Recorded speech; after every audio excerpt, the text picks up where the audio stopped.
안녕하세요, 어나더마인드입니다. 오늘 영상에서는 우리가 잘못 알고 있는 전원주택 상식을 말씀드리려고 해요. 언제부터인진 모르겠지만 전원주택에 대해서 잘못된 정보들이 마치 사실인 것처럼 알려져 있는 것들이 있어요. 이런 정보들은 보통 그렇다더라 라는 사람들의 얘기와 관련 업자들의 영업을 위한 목적으로 시작된 것들이 많아요.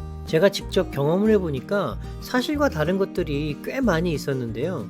그 중에서 가장 많이 오해하고 있는 대표적인 것들 몇 가지를 간단하게 지금부터 말씀드릴게요. 첫 번째, 단독주택의 평수는 아파트 평수보다 넓다. 처음으로 전원주택을 계획하시는 많은 분들이 단독주택의 평수가 아파트보다 넓다고 생각하세요. 지금 살고 있는 집이 아파트 40평인데 전용 면적이 대략적으로 33평 정도밖에 되지 않으니까 단독주택으로 같은 40평이면 훨씬 넓다는 생각을 하는 거죠. 그런데 우선 결론부터 말씀드리자면 실제로는 그렇지 않다는 거예요. 우선 정신적인 요인으로 보면 대부분의 경우에는 단독주택 설계를 하면서 실제 전원 생활에서 아파트 생활보다 공간적으로 좀 더 넓고 편안하기를 바라는 마음이 기본적으로 있기 때문에 아파트와 다른 공간 구성을 하는 경우가 많아요. 그리고 여기에 계산적인 착오와 주택 기능의 낮은 이해도가 맞물리는 상황이 만들어지는 거죠. 예를 들자면 아파트의 경우에는 보일러실이 필요 없잖아요. 그런데 단독주택에서는 별도의 공간이 필요하거든요. 그리고 현관의 기능도 아파트는 1층을 공용으로 사용하는데 단독주택은 현관이 바로 외부와 연결되는 경우가 많아서 방풍이나 단열을 위한 공간을 추가로 작업해야 하고요. 그리고 단독주택에서는 다용도실이나 창고가 정말로 필요한데 이건 전용 면적으로 만들어야 하잖아요. 특히 2층 주택의 경우에는 화장실을 최소 3개 정도를 만들어야 하기 때문에 아파트에 비해서 추가 면적이 더 필요하게 되는 거예요. 이런 요인들로 인해서 증가되는 면적을 대략적으로 따져보면 10평 정도가 증가되거든요. 그러니까 결국 아파트 평수보다 약 10평 정도의 부가적인 공간이 필요하다는 얘기인데 같은 평수로 집을 짓는다면 단독주택이 아파트 평수보다 넓다고 보기는 어려운 거죠. 두 번째, 마감재와 인테리어에 따라 건축비를 절약할 수 있다. 전원주택 건축 공사비를 줄이기 위해서 마감 자재를 싼 걸로 선택하고 인테리어를 조금 줄이면 전체 공사비를 많이 아낄 수 있다고 생각하세요. 물론 조금 절약할 수 있을진 모르겠지만 전체적인 비용을 줄이기 위한 방법은 아니에요. 그 이유를 예를 들어서 간단히 말씀드려 볼게요. 고급 외제차와 국산 중형 차량의 가격 차이가 많이 나는 이유를 생각해 보면 되거든요. 단순하게 차량에 들어간 재료와 인테리어 차이 때문에 가격 차이가 많이 나는 것은 아니잖아요. 가격의 차이를 만드는 건 단순하게 차를 만들 때 들어간 한두 가지 때문이 아니라 수많은 부품과 기술력이 함께 어우러져서 성능이라든지 안전성, 내구성, 디자인 이런 여러 가지 요소들에서 차이가 만들어지기 때문에 그것이 결국 비용의 차이로 나타나는 거죠. 이렇게 보면 집도 크게 다르지 않거든요. 어느 부분을 조금 아낀다고 비용이 많이 줄지는 않는다는 거예요. 창호만 보더라도 그런 거죠. 내가 사용하는 창호의 개수가 몇 개인지, 어떤 창호를 사용할 건지, 또 어떤 기술력을 가진 전문가가 창문을 시공할 건지 이런 다양한 변수에 따라서 공사비가 결정되기 때문에 단순하게 생각하고 건축을 시작한다면 나중에 생각지도 못한 비용 때문에 당황하는 경우가 생기게 되는 거예요. 세 번째, 숨쉬는 목구조주택. 전원주택의 대명사로 알려진 공법 중에는 목구조주택이 있어요.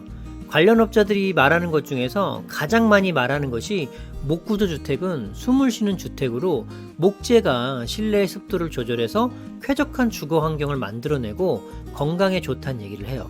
그리고 심지어 이런 분들 중에는 목구조주택과 목조주택의 차이를 잘 모르시는 분들도 있어요. 집을 지을 때 대부분의 재료를 나무와 천연 마감재로 하는 전통 목조주택이란 모를까 목구조주택은 그렇지 않거든요. 목구조 뼈대 위에 시멘트로 바닥을 만들고 석고보드를 실내 쪽에 붙이고 마감으로 페인트나 실크 벽지 등을 사용하는 경우가 대부분인데요.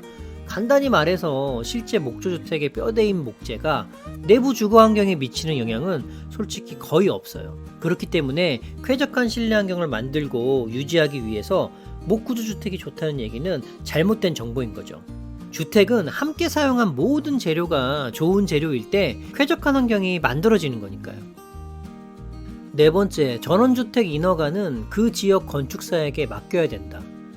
저도 집을 지으면서 느낀 거지만 인허가를 위한 규정은 지역별로 조금 차이가 있긴 있어요. 하지만 그 지역의 건축사가 아니더라도 인허가를 받을 때 불리하거나 불합리한 상황은 하나도 없었어요. 물론 그 지역의 건축사들이 지역별로 꼭 챙겨야 할 사항들과 지역 사정을 잘 알고 있는 건 사실인데 그걸 다른 지역에 있는 건축가라고 해서 모를 리가 없거든요. 조금만 체크하면 다 알 수 있는 것들이에요. 솔직히 좋은 집을 짓기 위해서라면 내 마음에 드는 실력자가 있다면 무인도에 가서라도 모셔와야 한다고 생각해요. 그러니까 인허가 문제로 마음에 안 들어도 꾹 참고 그 지역에 있는 사람과 같이 할 필요는 없다는 거죠. 일 잘하고 합이 잘 맞는 사람이라면 지역에 상관없이 그냥 하면 되는 거예요. 전혀 문제될 것이 없어요. 다섯 번째, 전원주택은 여유롭다. 우리가 아파트에 살면서 미처 생각하지 못했던 것들이 전원주택에서는 일어나죠. 그중 가장 큰 것이 집 관리와 유지를 위해서 나의 노동력이 필요하다는 거예요. 전원주택을 짓다 보면 하고 싶은 것도 많고 꼭 해야 하는 것들이 있어요.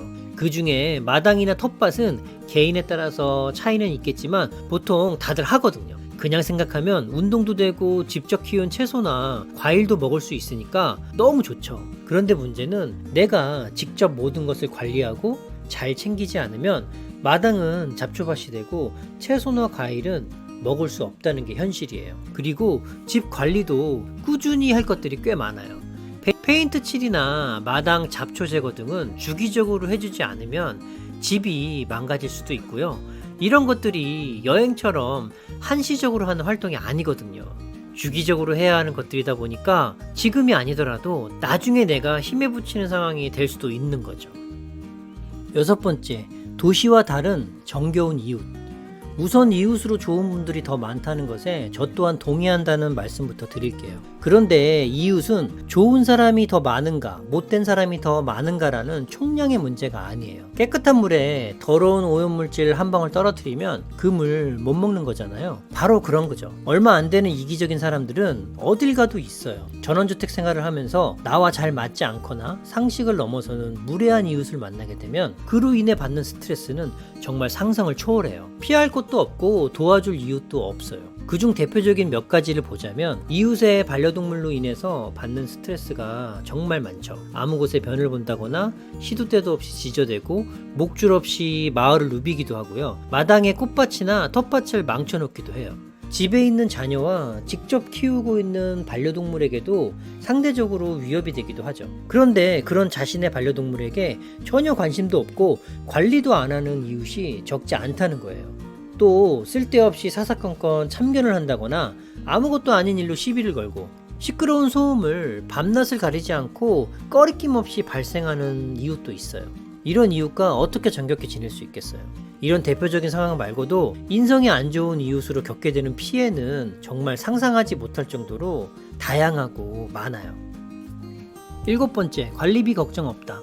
아파트와 다르게 전원주택은 고정관리비를 조금 아낄 수는 있어요. 아파트는 관리소에서 대신해주고 그 비용을 받는 시스템이니까 어쩔 수 없이 공동으로 부담을 해야 하는 것들이 있는데 단독주택은 내가 선택해서 안 하고 안 쓰면 돈이 덜 들어가는 건 사실이죠. 하지만 돈 대신 나의 육체적 노동이 들어가는 경우도 있어요. 관리비 절약을 위해서 많은 분들이 관리 횟수를 줄이는 경우가 많은데요. 페인트 칠이나 방수 작업 예를 들자면 1년에 봄, 가을로 2번 하던 것을 1년에 한 번만 하는 거죠. 지금 당장만 생각한다면 노동 에너지와 비용을 모두 줄일 수 있는 아주 간단한 방법일 거예요. 하지만 미래를 보면 그렇지 않거든요. 왜냐하면 전원주택 관리는 신경 쓰고 비용이 들어간 만큼 집의 컨디션에 영향을 미치기 때문이에요.